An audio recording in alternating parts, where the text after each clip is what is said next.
Boa noite a todos. Vocês estão vendo bem aqui o, o texto? Sim, eu estou vendo. Deixa eu ver aqui, vamos ampliar a tela aqui, fechou. Ah, vamos, nesse momento, a gente vai analisar um pouco sobre o artigo do John Taylor, que é Ciência, Religião e Verdade. E aqui temos uma breve tradução dele, que foi professor de filosofia na escola, foi tutor em filosofia na Universidade de Oxford, e ele teve um grande envolvimento, no caso, na promoção da filosofia na educação. Ele até mesmo escreveu um livro que é Pense Novamente, uma abordagem filosófica para o ensino. E ele escreveu esse artigo que é Science, Truth e Religion. Os principais objetivos do artigo dele foram ter uma forma de criticar o relativismo e mostrar como que o realismo científico é uma maneira que melhor dar uma resposta para o mundo, no caso, assim, é o melhor modelo filosófico para a gente estar vendo, assim, como funciona a parte da ciência e a questão da verdade na ciência e em tudo as outras coisas. E ele também já faz também uma introdução histórica, no caso, também sobre Thomas Kuhn e a sua importante influência, no caso, nessas duas áreas, tanto no relativismo como no realismo científico. E também o próprio autor do artigo, ele faz essa análise a respeito da ciência e também da religião. Ele vê como que esses dois assuntos, ciência e religião, se relacionam em cada uma desses modelos filosóficos, assim, o realismo e o relativismo. Douglas, Oi, você pode, por gentileza, ligar sua câmera? ligar minha câmera? Fica melhor. Tá, deixa eu ver aqui. Tá certo? É só ligar ali na. Ih, você não consegue fazer a apresentação com câmera? Aonde que é? Eu só não sei aonde que é, na É verdade. assim, ó, quando você compartilhar sua tela, você volta nessa barra e volta a ligar sua câmera, porque ele desliga sem querer. Ah, tá, entendi. Não, pra mim não tá dando, tá fechando. Tá bom, então, manda ver nos slides aí. Eita, foi mal, hein? Desculpa interromper aí. Não, tudo bem, acontece. Então a gente entra agora na introdução do artigo, né? Que ele começa dando uma ideia geral, no caso, sobre a reflexão a respeito de como funcionava assim a verdade. Então ele começa lá desde Aristóteles, que ele acreditava, no caso, que a verdade era um acordo entre aquilo que de fato era e, no caso, o que você acreditava. Tipo, existem montanhas no outro lado da Lua. A verdade, ela é mais de acordo, no caso. Se aquilo lá acontece, entende? Não depende se eu acredito, ou se você acredita, ou se todo mundo acredita. Depende se somente se existem montanhas no outro lado da Lua. Então, esse era um acordo, no caso, que havia, assim, para relacionar a verdade para Aristóteles. E isso era uma resposta, no caso, ao relativista protagoriano, que acreditava em que existiam, no caso, sensações que impossibilitavam. Então, assim, a questão de determinar se a temperatura é mais quente num lugar ou no outro dependia, no caso, da maneira ou da maneira de qual metal poderia ser escolhido, porque existem metais que têm diferentes reações em cada calor. Então, o protagoriano ele usava essa parte das sensações que faziam que funcionava como um empecilho, no caso, para você obter a verdade. E a partir desses dois momentos, assim, que entre Aristóteles e o relativista protagoriano, o relativista protagoriano ele acreditava que porque na questão de religião não é fácil ter assim concordância unânime, tipo qual religião é mais verdade, qual religião é verdadeira, qual dessa questão teológica é verdadeira ou não. Então, o relativista protagoriano ele já acreditava que por fato de ter todas essas particularidades e toda essa discussão, é muito mais fácil cada um ter a sua própria verdade. Aí, então, teve, desde o começo lá, a ideia relativista, lá com Protágoras. Então, a gente já começa pela propagação do relativismo, que começou, no caso, nessa nossa era que a gente vive, que é a era pós-moderna, que como já estávamos falando, ela tem lá o seu começo desde lá na era pré-socrática, com Protágoras e tudo mais. E bem mesmo nesse século, assim, que estamos vivendo agora, existe o livro que Thomas Kuhn, que ele escreveu, que era A Estrutura Científica da Revolução, e esse livro, assim, foi um marco imensamente importante, foi um marco muito grande, tanto para a ciência quanto para todo mundo, assim, porque ele deu uma nova maneira, no caso de como você pode fazer ciência, como você pode partir para buscar a verdade na ciência. Então ele começa a cunhar alguns termos, como esse aqui agora, que é paradigma. Paradigma é, no caso, uma teoria central pela qual você estuda, sabe? Até mesmo naquele tempo, que Thomas Kuhn estava escrevendo o seu livro, os físicos eles estavam tentando fazer com que os novos resultados, no caso do Big Bang e todas as coisas que eles estavam descobrindo recentemente, funcionasse na mecânica de Newton.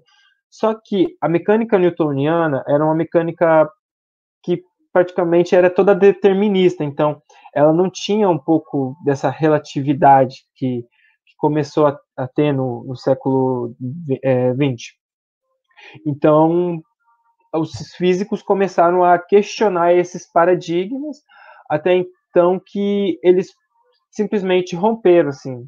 Eles tiveram uma revolução científica, eles começaram com uma nova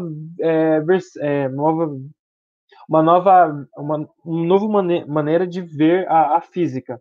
Eles começaram a ver a física a partir da relatividade geral, que existia algumas particularidades a respeito da propagação da luz, que não existia nenhum objeto que viajasse mais rápido que a velocidade da luz, e muitas outras teorias que até hoje a gente está descobrindo. E então a gente tem a entrada desse termo, né, o realismo científico, que o realismo científico ele era um modelo assim, que mais se encaixa para nós, porque ele é uma maneira de ver o mundo de que você está à procura da verdade objetiva, não que você vai encontrar ela e ela simplesmente vai parar e pronto, mas sim que você parte constantemente para a busca da verdade. Você vai sempre estar com o intuito de ir buscando a verdade. Então a gente entra na questão já que a gente tem o realismo científico, que melhor explica a questão da ciência, porque para um relativista, acreditar que existem verdades particulares não é a melhor maneira, no caso, para você fazer isso na ciência, porque a ciência ela é testada empiricamente, ela tem testes e tudo mais, e todos esses testes eles partem para uma verdade que seja objetiva. Então, é meio que impossível você ter essa verdade. Então, meio que o relativismo ele não pode ser aceito assim na ciência. Porém, na questão da religião, não, até então a gente não diz nada que se pode ou não acontecer.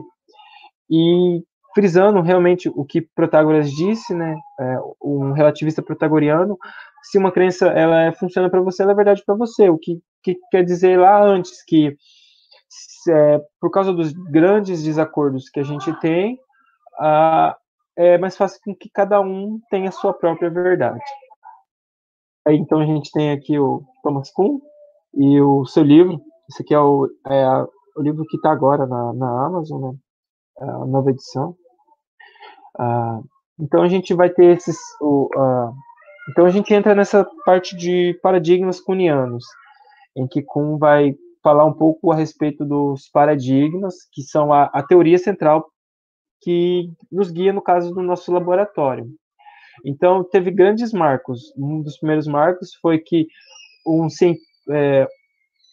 definiu a ciência como uma atividade humana, e que por nós fazermos essa atividade, a ciência ela é vista como uma instituição. E quando você está lá, você está indo, no caso, fazer ciência, sabe?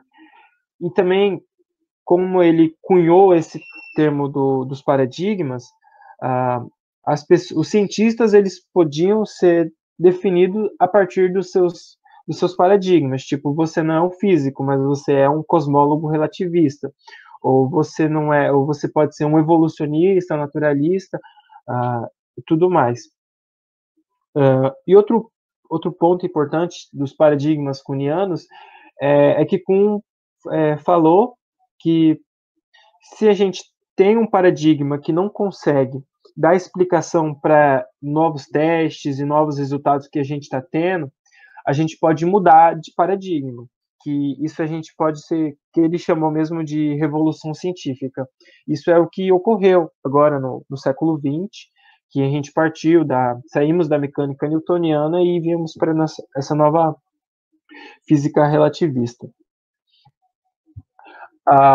Então, a gente entra nesse momento da incomensurabilidade. Isso é muito importante porque ele usou esse termo, incomensurabilidade, para falar que existe uma dificuldade entre paradigmas conversarem, sabe? E por causa dessa dificuldade, os relativistas acabaram encontrando isso como uma cartilha, no caso, para você ser relativista. Uma vez que você tem uma dificuldade para relacionar paradigmas, é mais fácil cada um ficar na sua própria verdade. Tipo, como é meio difícil relacionar mecânica newtoniana com relatividade geral, é mais fácil cada um ficar. Ou eu sou um físico clássico, ou eu sou um físico relativista, entende? Então a gente tem os resultados assim que Kuhn teve da recepção do seu livro. Ele ficou bem perturbado com as conclusões que os outros tiveram do trabalho. Então ele acaba fazendo um pós-escrito e ele acabou frisando nesse seu pós-escrito alguns termos que as pessoas entenderam errado, como no caso essa discussão de paradigmas. Porque um paradigma não significa que existem um paradigma não significa que eles são impossíveis de se relacionar. O que significa é que existe uma dificuldade para relacionar, como no caso a energia na mecânica newtoniana, ela era tida como algo estático. Porém, na física relativista, ela era tida como dependendo de alguma outra coisa, no caso a massa e a aceleração. Então, a partir desse momento que ele faz esse pós-escrito, assim, ele explicou muito melhor a respeito dessas coisas, a incomensurabilidade, porque estavam se vendo que, por meio dessa incomensurabilidade, que você podia cada um ter a sua própria verdade. Porém, não era isso, é mais uma questão assim de entender o errado, sabe? De que existem esse diálogo, só que esse diálogo é um pouco difícil, sabe? É um pouco difícil. Então a gente parte para o final da apresentação, que a gente tem as respostas total é que por mais que o trabalho de Kuhn tenha alguma base para o relativismo, ele mais explica o realismo científico. Ele explica muito melhor o realismo, ele dá muito mais base para o realismo. Então, como a gente já tinha provado antes a questão da ciência e de como o realismo ele explica melhor a ciência, a busca pela verdade objetiva, a gente também precisa saber, no caso, o que acontece com a religião, né? Então, pelo próprio argumento do relativista, que isso eu achei, acho que muito interessante, eu até fiquei meio bobo, assim, quando eu entendi, assim, essa parte. Quando existe uma discussão entre assuntos religiosos, ou até mesmo qual religião é verdadeira, e então existe uma discussão porque as pessoas estão buscando uma verdade objetiva. Só que pela ideia pela ideia de um relativista, cada um tem a sua própria verdade, sua própria verdade. Então, assim, não tem por que tá tendo discordância. Então, meio que fica num paradoxo. Então, assim, como é que eu vou ter uma discordância, sendo que eu tenho verdade e essa verdade, ela não conflita com a outra verdade. Então, você fica nesse paradoxo. Então, e partindo para o final, a gente percebe que a filosofia, a religião e a ciência, elas têm como objetivo nos dar uma visão geral de como a gente vê o mundo, mas é de uma maneira objetiva e não relativista, sabe? Você está em busca da verdade que seja objetiva, seja na questão da religião ou seja na questão da ciência. E eu bolei duas perguntas aqui para ajudar a nossa discussão. Nós poderemos chegar a um paradigma que explique toda a nossa realidade. No caso, eu queria dizer que vocês acham que vai existir alguma teoria ou alguma teoria, algum postulado, alguma coisa que vai explicar, assim, englobe tudo, sabe? Como se fosse uma teoria de tudo, entende? E também se a nossa fé um dia vai poder chegar a ter que mudar de paradigma, sabe? A ideia a respeito da nossa religião, assim, ela vai ter que ter uma mudança. E é isso aí que eu tinha para apresentar, pessoal.